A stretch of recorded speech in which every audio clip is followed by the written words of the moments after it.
আন্তর্জাতিক মানবিক সহায়তা সংস্থা ইন্টারন্যাশনাল কমিটি অব রেড ক্রিসেন্টের দপ্তরের কাছে গোলা হামলা চালিয়েছে ইসরায়েলি বাহিনী।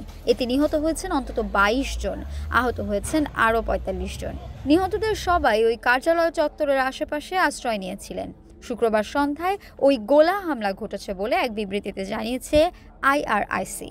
সেই সঙ্গে আরও একবার গাজার বেসামরিক ও মানবিক সহায়তা সংস্থাগুলোর কার্যালয়ে হামলা থেকে বিরত থাকতে গাজায় যুদ্ধরত সব পক্ষকে আহ্বান জানিয়েছেন আইআরআইসি। শুক্রবার সন্ধ্যাবেলার হামলায় আইসিআরসি কার্যালয়ের কাঠামো ক্ষতিগ্রস্ত হয়েছে। হতাহতদের রেড ক্রিসেন্ট ফিল্ড হাসপাতালে ভর্তি করা হয়েছে। সর্বশেষ তথ্য অনুযায়ী এই হামলায় নিহত হয়েছেন ২২ জন এবং আহত হয়েছেন আরও ৪৫ জন। আহতদের মধ্যে বেশ কয়েকজনের অবস্থা গুরুতর, বিবৃতিতে বলেছে রেড ক্রিসেন্ট কমিটি।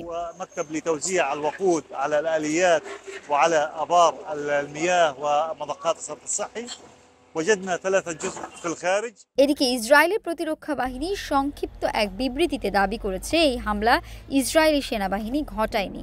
তবে একজন মুখপাত্র জানিয়েছেন ঘটনাটি তদন্ত করছে আইডিএফ।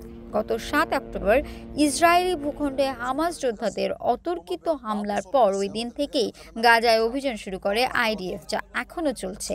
আইডিএফের গত ৮ মাসের অভিযানে গাজায় নিহত হয়েছেন প্রায় ৩৮,০০০ ফিলিস্তিনি। এই নিহতদের শতকরা ৫৬% নারী ও শিশু। অন্যদিকে গত ৭ অক্টোবরের হামলায় হামাস যোদ্ধাদের নির্বিচার গুলিতে ইসরায়েলে নিহত হয়েছেন ১,২০০ জন।